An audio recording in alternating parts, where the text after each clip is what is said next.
Hi, how's it going? I'm Marlene. Thanks for wandering by. Welcome to my month gone by video. So today we're going to take a look back at the month of March 2025, and I'm going to show you all of the decks and things that I worked with this particular month. So yeah, I'm I'm running kind of low on energy. It really has been a crazy month. All of this stuff out here is kind of like symbolic of kind of the chaos that was my month. Although not all of these cards equal, chaos and feeling, but just having like all this stuff out here is really reflective of what my month was like.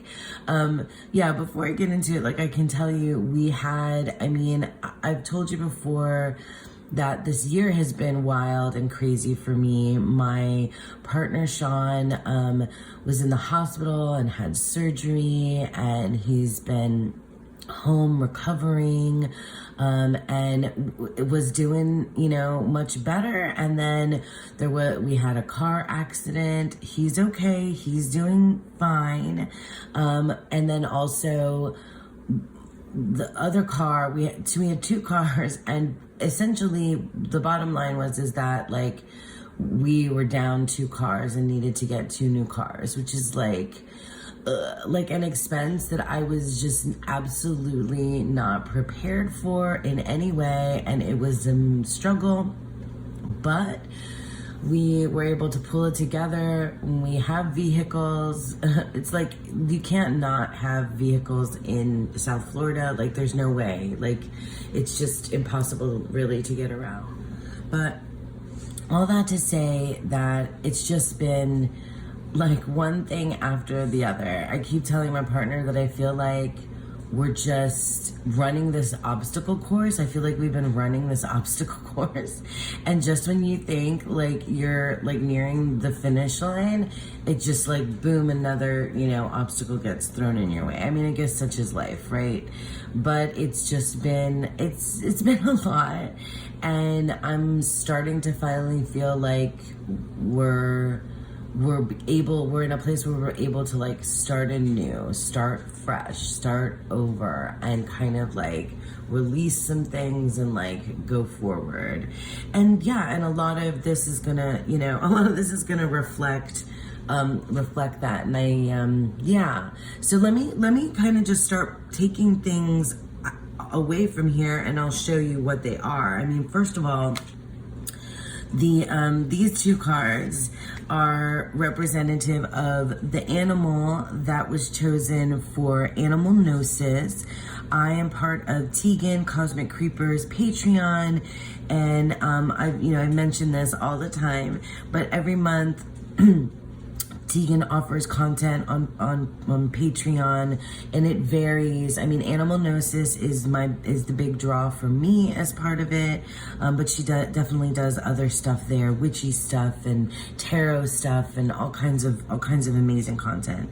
Anyway, our animal this month was rabbit, which is like, a very, very fitting animal for spring, Ostara, the spring equinox, for just, this time of year. And I love bunnies. I absolutely adore bunnies. They just like make me melt. I just can't. I can't with bunnies. Like I love them so much. But I really loved that both of these cards, this one from the Untamed Spirit Animal Oracle. Yeah, that's it. Because I'm looking at the title of the guidebook right next to me. This one comes from the Untamed Spirit Animal Oracle, and this one comes from the Animal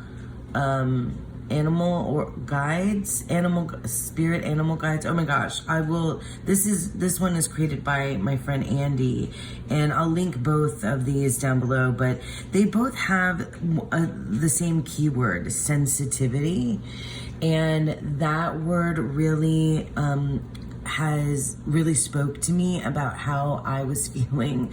I have been feeling hypersensitive for the last few months, and I wanted to kind of key into sensitivity, my sensitivity, what I was being sensitive about, and work with that. And so I'll show you when I get into the decks that I was working with, how I kind of created my own little spread or check-in with sensitivity.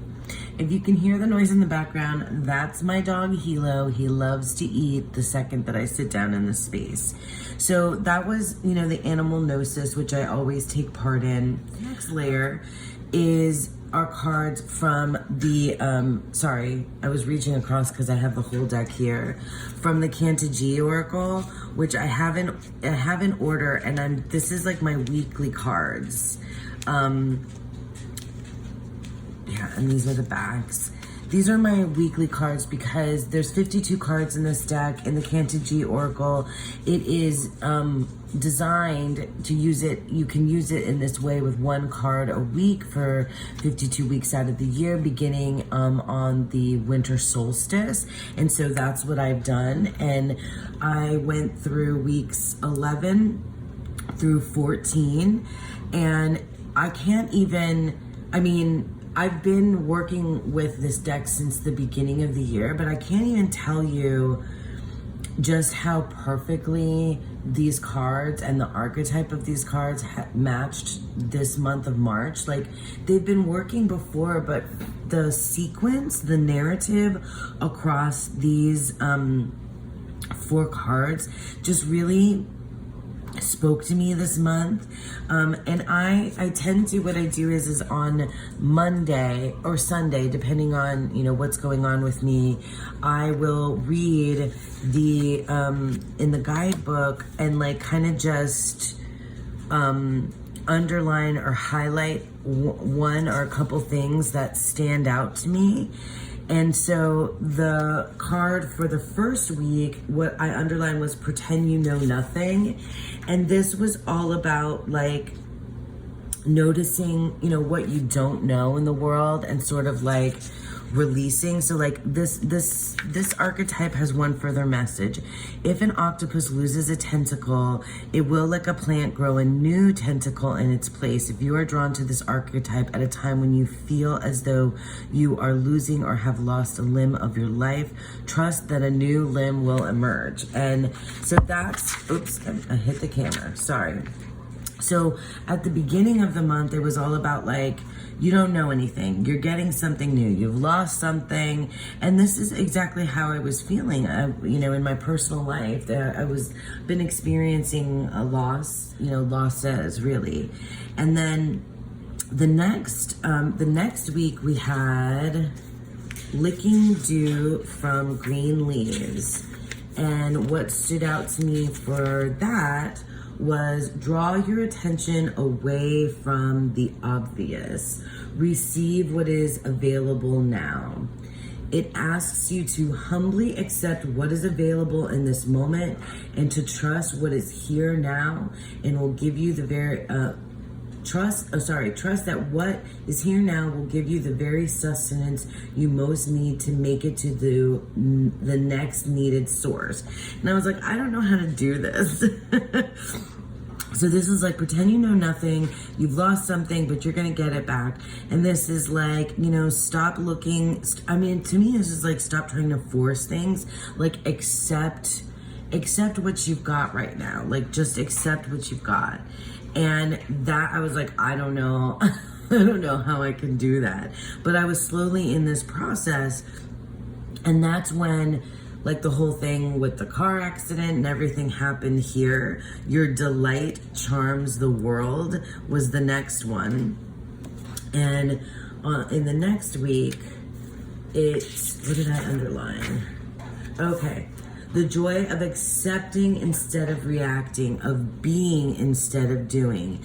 I mean, when you're going through, when you have to like deal with a mess of shit that gets thrown at you, like, this is one of the hardest lessons to learn. Like, just be. You have to just, like, you know, receive. And then, oh yeah, I just want to read, oh, sorry. Yeah, I just want to read from the, like, this symbology real quick for this one, because I feel like this is what helped me. We humans tend to chase after things we think will make us happy and run from things we think will make us unhappy. You might strive after objects, experiences, a certain kind of relationship, status, role, or goal, but once you attain these things, you often don't feel any happier. On the other hand, it is possible to find joy even in trying circumstances when you embrace them. Like, so you have to, like, even when things are shitty, even when, like, you know, because life is hard, even you have to find a sense of joy, a sense of peace, a sense of contentment, a sense of, you know, what you have, you know, around you, and a sense of accepting of being human, I think is really what that was for me. And that was not easy to do. I'm not saying that, like, I was like, oh yeah, you know, we've got like this like Buddha-esque, you know, figure here in the center, but like I tried, you know, like I really did try, and I was you know, just like trying to be in it, not and move through it, you know. So that was just like a really helpful message. And then finally, would you look at this one? The chasm shrinks as you step across. And then finally, this last week is when we've been able to, you know, kind of step across this chasm, like start anew and really, let's see. Amidst the usual doubt of your mind, your body takes over. A paradigm shift you have been longing for. What was formerly impossible is now imminent. So I was able to, you know, step across this chasm, make things happen. And I mean, this is not just about, like, you know, the logistical, you know, things that were happening with my cars and stuff, but it was definitely a big part of it.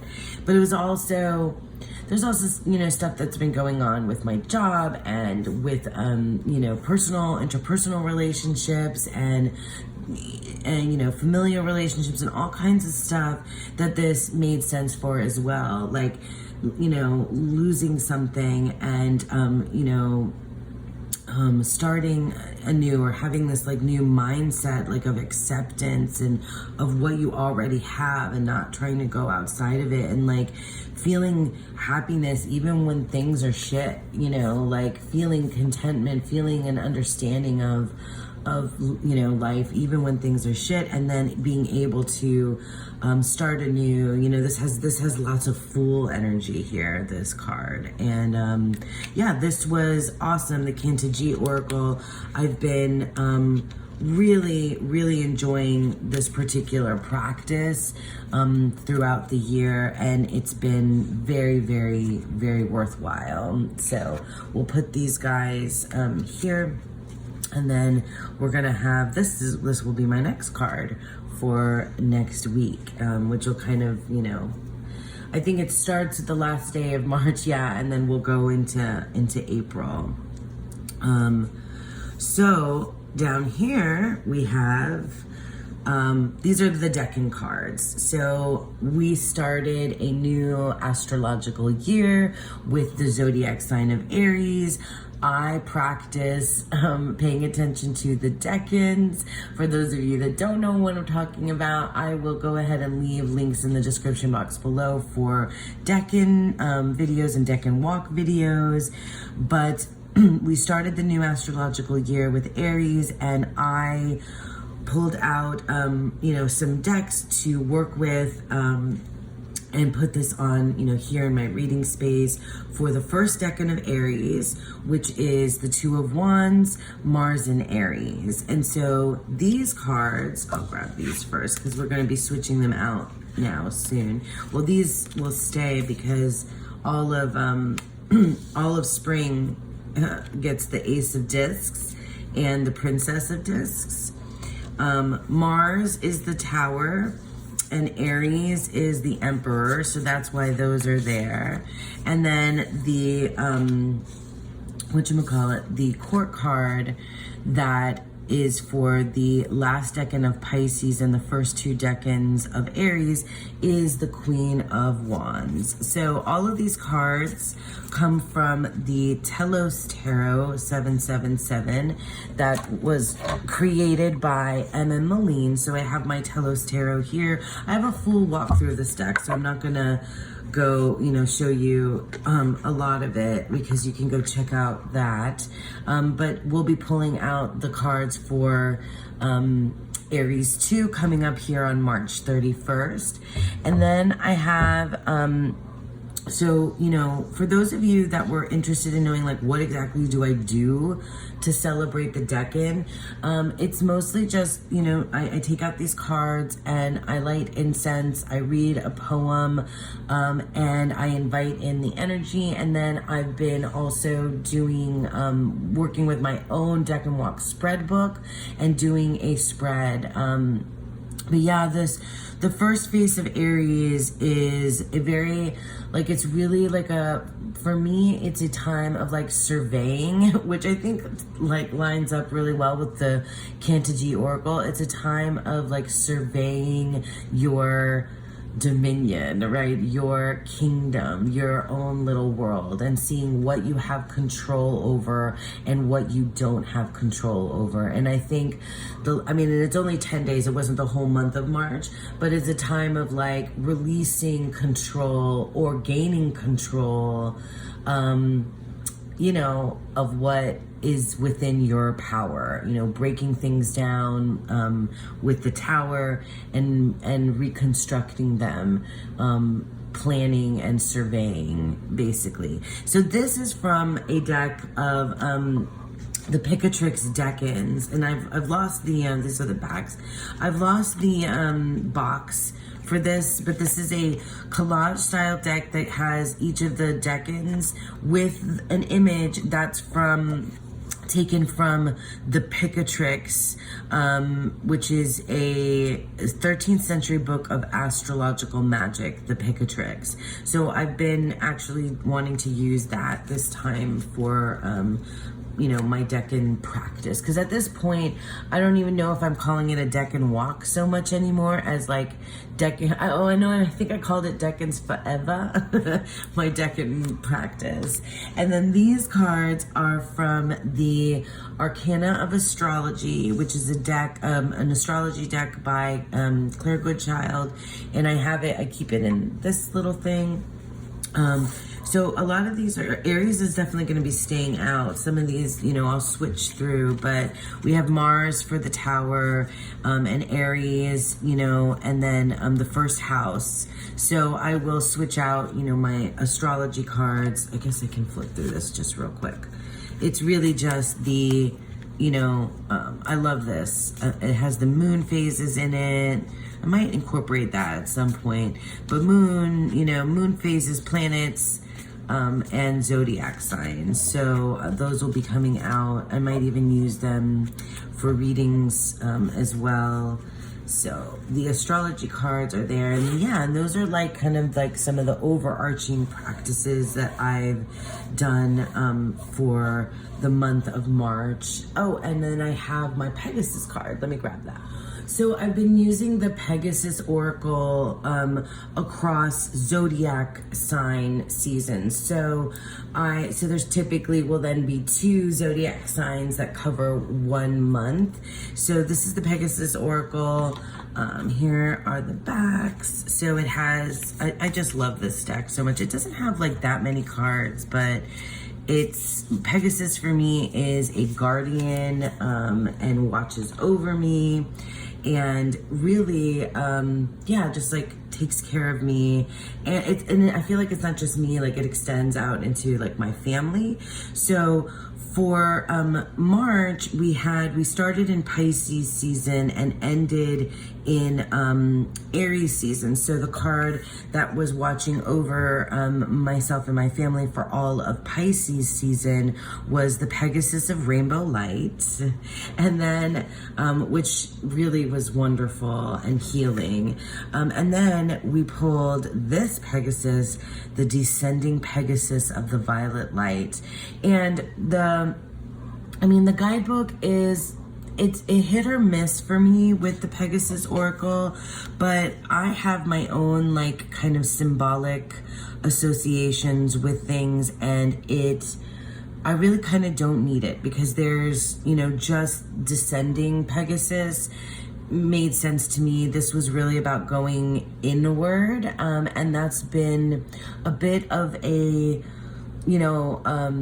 journey this year as well. We're in a hermit year for our tarot card of the year collectively is the Hermit. So like descending into myself, but this is also showing like kind of the trials and tribulations that we've been going through, and we're not done with Aries season, so we're still in it. And this is going to be out on my fireplace, mantle, altar space, and this one was like a kind of like, looking at the rainbow, like the silver lining on the cloud, the rainbow, like seeing through like some of the challenges for the rainbow during Pisces season, and also felt very connected to Pisces in this like magical kind of psychic kind of, emotional way too.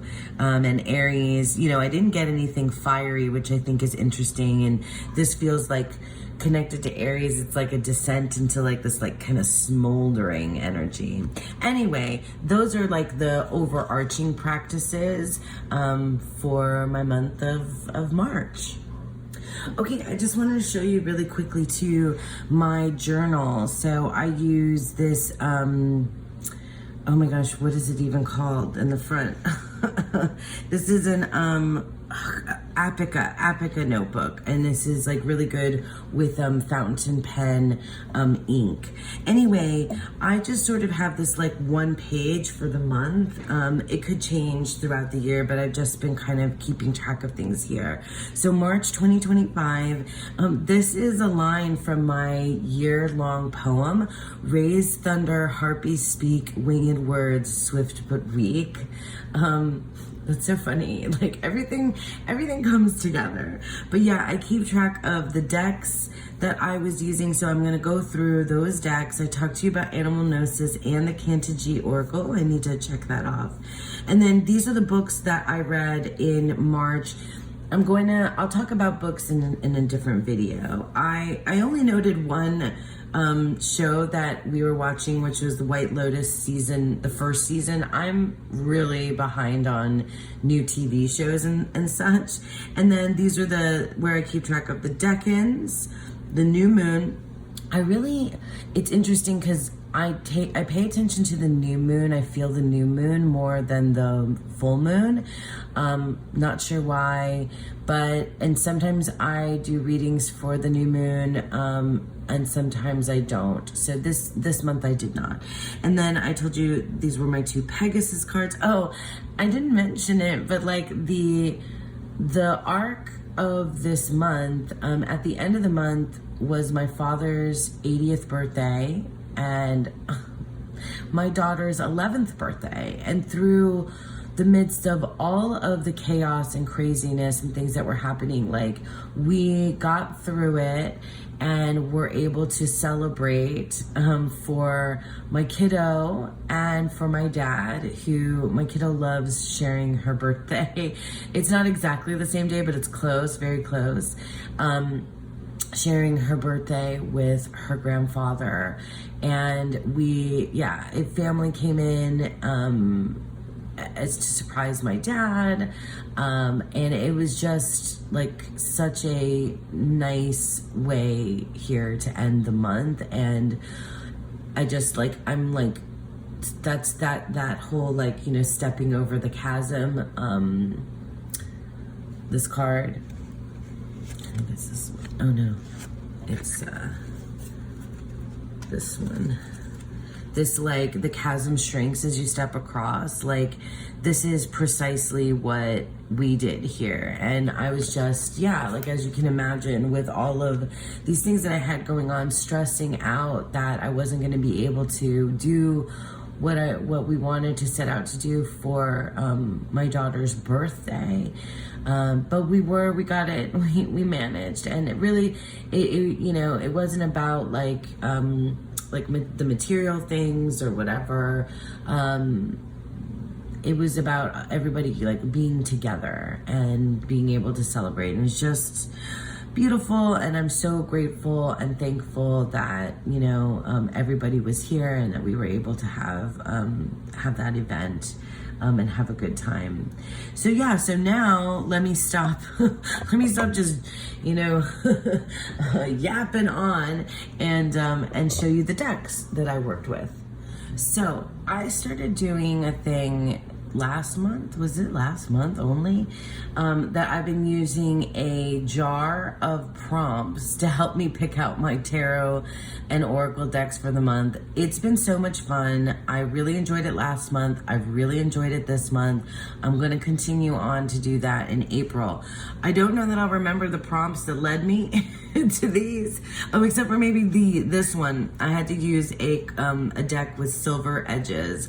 So I used the Ostara Tarot, and probably the oracle deck that I used the most the entire month was the Seasons of the Witch Ostara Oracle. I made a video of all of the Seasons of the Witch decks and their pair and like their perfect pairs, because I love these decks, and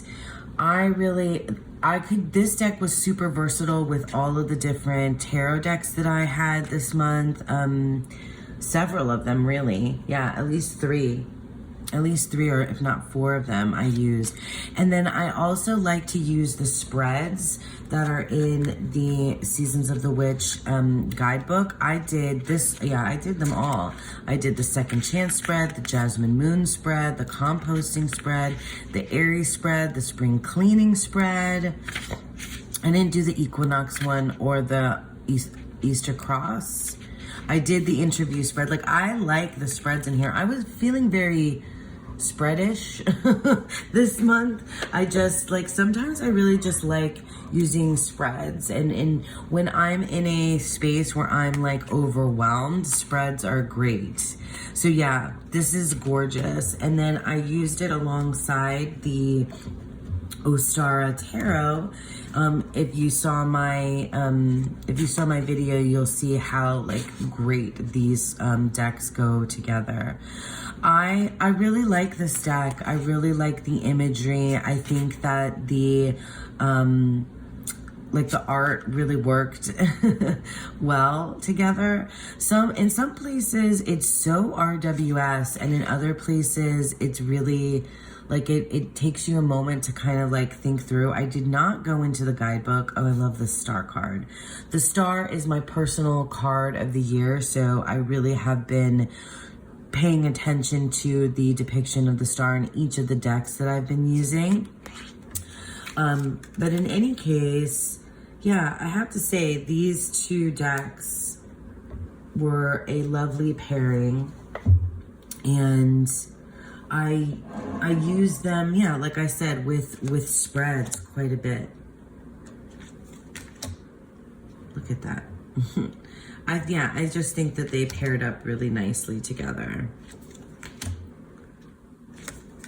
Yeah, so the Seasons of the Witch Ostara Oracle and the Ostara Tarot. So these two decks couldn't be more wildly different, except that they're both indie decks. And I think this one I chose for this month because of the jar prompt about the silver edges. And this, I think I just picked this up because I wanted to work with it. So let me start with the Jupiter Power Tarot. It's interesting too because I ended up using the Jupiter Power Tarot for really personal, just for myself, really personal readings. And the Dang Olsen Dream Tarot, I ended up working with to do readings for other people, which it's interesting. But yeah, the Jupiter Power Tarot, it's an indie deck by Sad Sick Girls. I recommend going into the guidebook with this particular deck. This deck is so it's, yeah, the silver edges. This deck is strange and bizarre, and it's not, it's its own thing 100%. And I feel like, so in the guidebook, it's about the plants that appear on the card. So if you read about it, then it'll talk about the connection between that particular plant and the tarot card association. And it does make sense.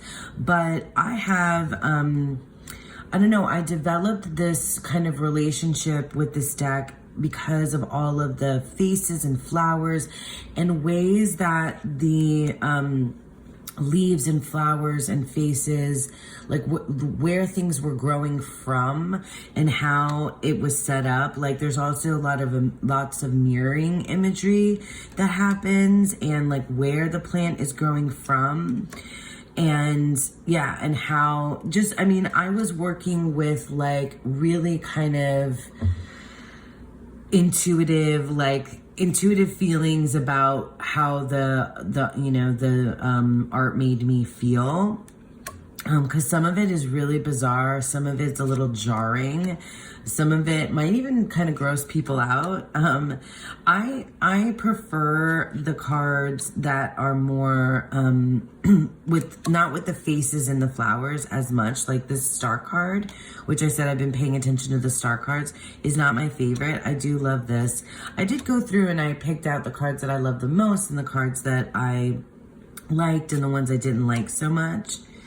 But anyway, for whatever reason, I mean, I don't love every single card in here, but for whatever reason, because of, I don't know, the color palette, because of this like flower imagery, Jupiter, expansion, growth, this felt like a deck that was very personal, and I was asking questions just about my own like mental health and personal, emotional state. And that's what it became. It became like a kind of a little sanctuary place. It's, it was heavy in places too. But I really, really enjoyed it. And then I also, I did, because I was doing this, I mean, I used this deck, I used all the decks with the like sensitivity reading that I was doing, and I was essentially like picking a card, like pulling one card out. I guess I'll explain that now. I was picking, shuffling and drawing one card and asking myself, where am I most sensitive right now? Where am I most sensitive right now? Or what am I most sensitive to in this moment right now? And then I would pull the one card, and then I would say, okay, well, what if am I hypersensitive? Am I being overly sensitive, for this? And if so, if I'm going too far with this sensitivity, what does that look like? And then I would pull a card like up here that shows me like if I'm being hypersensitive, if I'm going too far, it takes me where? Here, okay? Or if I pull back, on this, where does that take me? If I pull back on this like sensitive spot, where does that take me? And then I would pull a card like kind of, here, like in this little, in this way, and then I would look at this and I would pick for myself, like this is how I was thinking of it. Like, am I balanced with this particular thing that I'm feeling sensitive about? Am I balanced? Then I would take it, and in my mind, I would say, I'm balanced. So this is right where I'm feeling. Or maybe I do need to feel like, maybe I do need to lean into this awareness of this, of what I'm sensitive of, and go, like, keep going with that, Or this would be like a warning of that I'm too sensitive, I'm being too sensitive. But, sometimes I think maybe I needed to be more aware of things rather than less aware or less sensitive to them, And then, or if I needed help to like bring it down a notch, to like be balanced, have less sensitivity to that particular thing. This was the guiding card for that. I don't know if this is making sense, but like I would just sort of like decide which one stood out as like the main guide, like, okay, well, yeah, I do feel balanced about this particular issue. So I can, this Page of Pentacles is really like the guiding force for that, day or couple of days or a particular thing. So that's kind of how I did. I don't know if that makes sense to you guys, but that's kind of, and it was fluid, the sensitivity, the sensitivity reading was kind of fluid. But yeah, I mean, the Jupiter Power Tarot was one of the decks that I used for that particular reading. And this just became a very, it just became a very, personal deck. So yeah, the Jupiter Power Tarot. So the Dang Olsen Dream Tarot, I love this deck. I like the little guidebook in here too. I didn't end up using this deck as much for myself. It ended up really being something that I felt like I wanted to use to read for other people. And I did a few readings for myself with this deck with one of the oracles, but I also did, oh, this is all upside down, sorry. But I did mostly use it with, I'm just gonna not try to turn everything right side up. But I did use it mostly for others. Sorry, now I am turning things right side up, goodness. But let me show you, I'll show you how I used it for myself and like a couple times, but also I liked it for other people. I really wanted to read for other people. I used the Sacred Symbols Oracle deck. I love this deck. This is mass market. It's so good. It's symbols, right? Obviously sacred symbols. And it ranges all different kinds of things. And it is so, I just really like the minimalism of it. So anyway, what I would do is I would pull one card in the center, and ask like, what symbolizes my life, or, and I did this reading for a friend of mine, and my partner, like what symbolizes life for you or me at the moment, right? And then I would let this, whatever the symbol was, kind of dictate the next questions for me or for the person.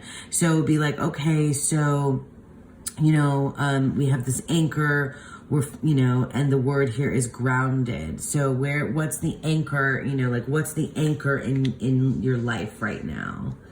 And then, so pull the Two of Cups. That's great. So where is the anchor in your life right now? And how is that anchor, playing out? Ace of Wands. And, where, and then I would just use it, and then where, do you need to go from here or something like that. But it would depend on what, the cards came out to show, like maybe you needed more anchoring or more grounding. Where could you be more grounded? So I would use these, these cards from the Dang Olsen Dream to put around it. And it wasn't always like this, we would do, sometimes in the center, sometimes around, and in different ways. But I thought that these were like really, really good, together. I'm just flipping so you can see, how the artwork works together. Guides. So yeah, we have Death, we have the Six of Pentacles, and we have the Master of, these are pentacles, the smiley faces are the pentacles. But yeah, I really enjoyed this combo. Like I said, I did do this symbol reading for myself, but I did it several times for other people as well. So these two decks, together, they were good for reading for other folks. So yeah, the Sacred Symbols Oracle and the Dang Olsen Dream Tarot. So the Squid Cake Tarot, Tarot de Marseille Tarot, the Squid Cake Marseille Tarot. I hadn't planned to use this deck. I had, because of one of the jar prompts, gotten Le Tarot Noir, which is a also a Marseille deck that is giant, black, black and gold, and it has, a completely different art style. And so I tried using that deck, and it just wasn't the right vibe for right now. And this little pink guy just was absolutely right.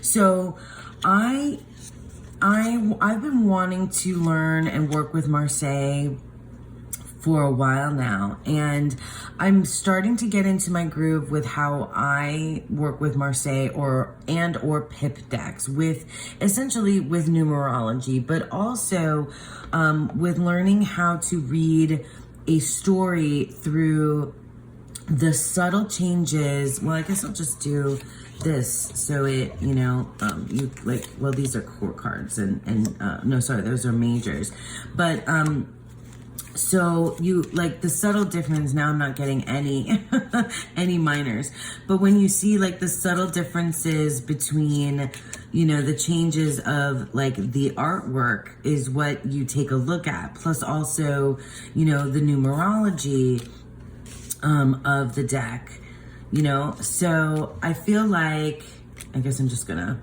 lay them all out here as I talk.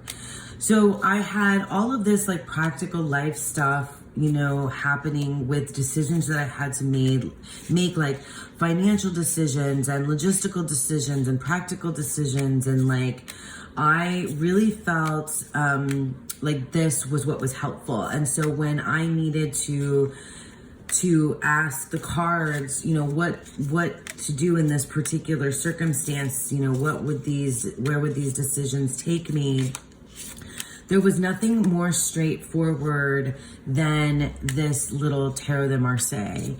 And I love these pink guys, but I really was paying attention to and using the guidebook and paying attention to like the difference between like where the moment where the leaves moved or changed.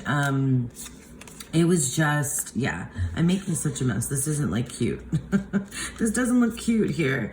But in any case, this Tarot de Marseille, the Squid Cake Tarot, and now I feel like I have somewhat of a like groove that I can get into and learn more, kind of just as I go, working with Marseille and pip decks, and I will pick this up again. And this is I haven't bought a singular Marseille book. This is my Marseille study, just this guidebook. And it feels right. Like I'm starting here, and then maybe I'll expand out one day, but like, this is my study.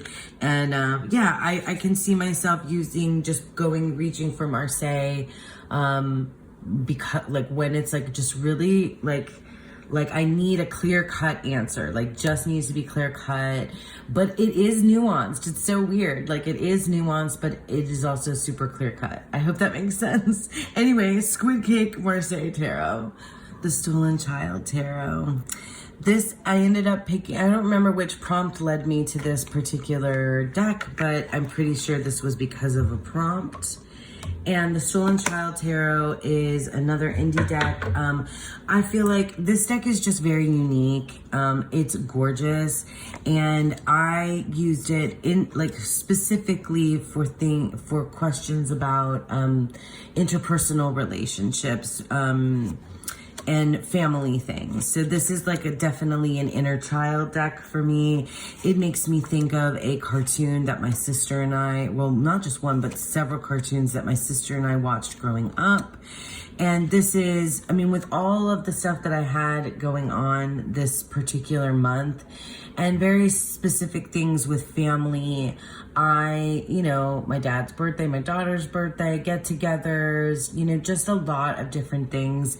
This was really helpful to navigate all of the stuff. My family is super enmeshed. I think that's the word. Like, we're very enmeshed.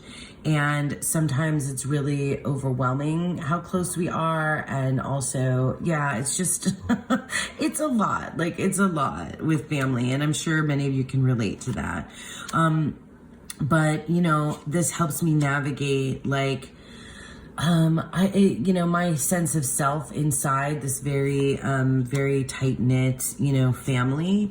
And then also like my own, my immediate family of my partner and my daughter, in the mix of like that, like larger scope of family. And anyway, this deck I used just a couple of times, and it also paired really well with the Ostara Oracle. It's just really, I was talking about myself and not really talking about the cards, but like how the children are like morphing into particular animals, like what's happening in the scene, plus that like, the layer of the tarot there. It works for me. I mean, it works for me like specifically with like talking to my inner child, it's very magical. Like and actually, I mean, I guess it's very storybook, but it's really more like mystical than anything else. Like, it really is. And it's stunning, and it's a good one. But I can't imagine using this a lot. It's one of those decks that like serves a particular purpose, you know what I mean? And I can only pull like maximum of 3 cards because these are such detailed images that's what I need. So like, I mean, in contrast to like the Tarot de Marseille, which is like so clear, this is really very different, very, very different. So the Stolen Child Tarot. So this is another deck that I used called Brit's Third Eye Tarot. Now, I'm aware that I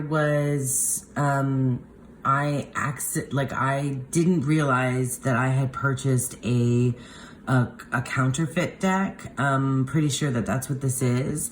And I'm not here to like glorify or promote any counterfeit decks reproductions. Like, in fact, I'm here showing this deck as a like a buyer beware kind of thing.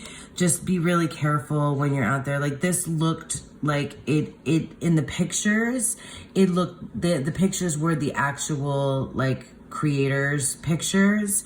So I had no idea that when I got it, it was going to be this, smaller version. So it's, just buyer beware. But I really truly love this deck, and I definitely do want to, when I can, go on to make playing cards to get the, creator's version of it. But I adore this deck. This was like my everyday carry. So I had it in my bag, work bag, and I used it constantly. I mean, maybe this was my most used deck the entire month, just because it was with me the whole time, and I was doing readings. I was doing the sensitivity spread. I was doing other spreads. I did a spread from Shanna D, did this really cool punk rock spread.